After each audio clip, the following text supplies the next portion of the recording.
Assalamualaikum. Hari ini kita nak bedah siasat sikit solar plate GC9630. Okey.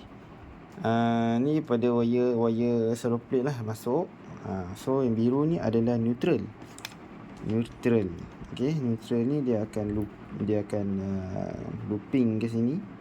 Neutral nampak ni. Ada 3 cabang ni, dia looping. Satu main daripada host code ni. Okey, lepas tu dia looping pergi ke solar plate satu. Kemudian dia looping pergi ke wire atas ni, wire lampu ni, untuk pergi ke PCB ni. Nampak ada PCB satu. Okey, dalam tu ada PCB. Okey, yang ini neutral. Okey, neutral ni nampak ni pergi ke terminal solar plate kat sini. Ni kena check lah. Solar plate neutral dengan live, pastikan ada bacaan. Okey, lepas tu neutral dengan earth, pastikan OL ataupun tak ada bacaan. Live dengan earth pun pastikan tak ada bacaan. Kalau ada bacaan, maknanya kata solar plate ni rosak, so kena tukar tapak ni.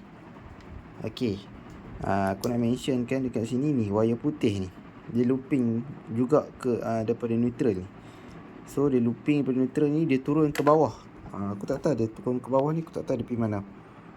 Mungkin ada satu lagi soket kat dalam ni kot. Kemudian keluar pula satu wire ni daripada bawah tu, main ke sini. Aku rasa ni wire sensor kot, untuk detect panas kan. Okey, dia akan sambung ke satu konektor dan dia akan balik ke solar plate. Wire dia warna kuning. Okey, ni kalau tengok PCB dia inilah, dia ada gabungan daripada hitam, susu dengan kelabu. Okey, kalau tengok kat solar plate, hitam yang ni dan yang ni adalah kelabu. So ini kelabu, hitam dan juga susu ni, bila dia bergabung masuk dalam host code ni, so dia dekat PCB ni dia akan jadi satu soket macam ni ya.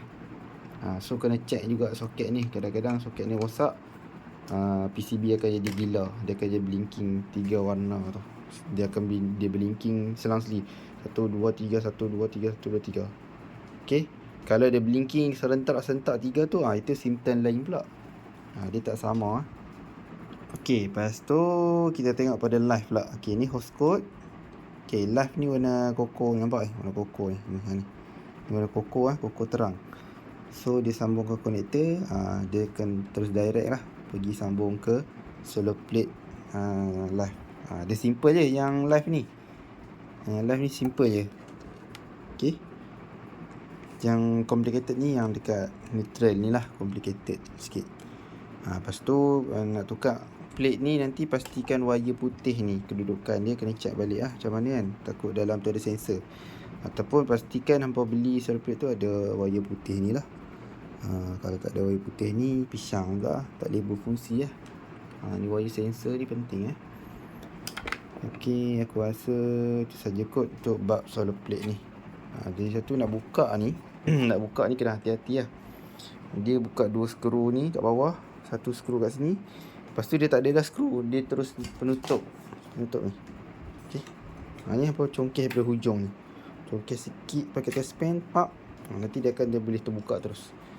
Janganlah duk tarik hentak pelik-pelik . Kalau tak pecah ni memang sakit nak cari spare part.